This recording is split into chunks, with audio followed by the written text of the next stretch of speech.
বোন আর দুলা ভাই তাদের এই অবস্থা করছে। আমি তো তোমাকে আগেই সব বলেছিলাম। বাবা মা এখন সব বুঝতে পারছে। মারে তুমি আমগো মাফ করে দাও। তোমার লগে আমরা অনেক অন্যায় করছি। আমগরে তুমি মাফ করে দিও মা। সিসি আব্বা, আপনি এগুলো কি কইতাছেন? আমার আপনার উপরে কোনো রাগ নাই। আপনারা আসছেন, আমি বরং অনেক খুশি হয়েছি। আপনারা এখন থেকে আপনার ছেলের সাথেই থাকবেন। আমি বরং আপনার ছেলের সাইরা চলে যাব।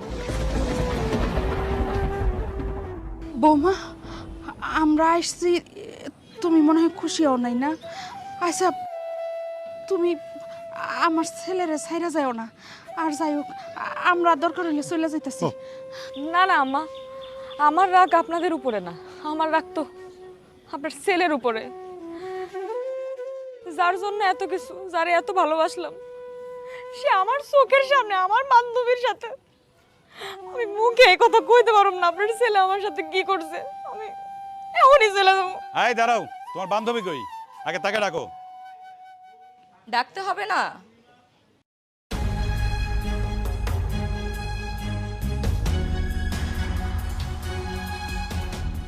আমি চলে আসছি।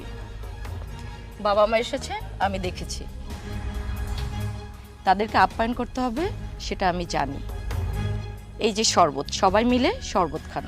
রাজা, আমি তো কিছুই বুঝতে পারতাছি না। এই মেয়ে কে আর বৌমা সব কি কইতাছে? বাবা, তুমি আস্তে ধীরে সব বুঝতে পারবা। মিতু, তুমি শরবতের টেটা বাবার হাতে দাও তো। দাও।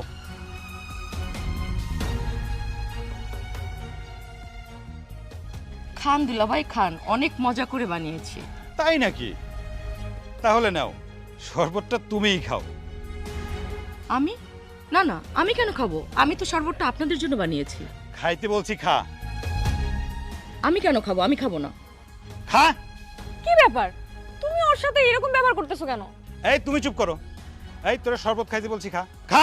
কেন? আমি কেন খাবো? কেন, শরবতে কিছু মিশানো আছে?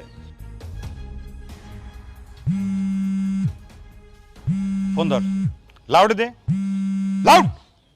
কি সেতু, সবগুলারে কি শেষ করে দিছ?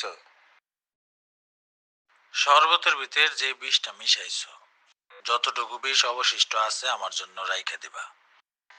আমি স্মৃতিটা ধরে রাখতে চাই, কারণ ওই বিষ খেয়ে তো আমার শ্বশুরবাড়ির লোকজন মারা গেছে। তাই আমার জন্য নিয়ে আসবা সেতু, ওকে?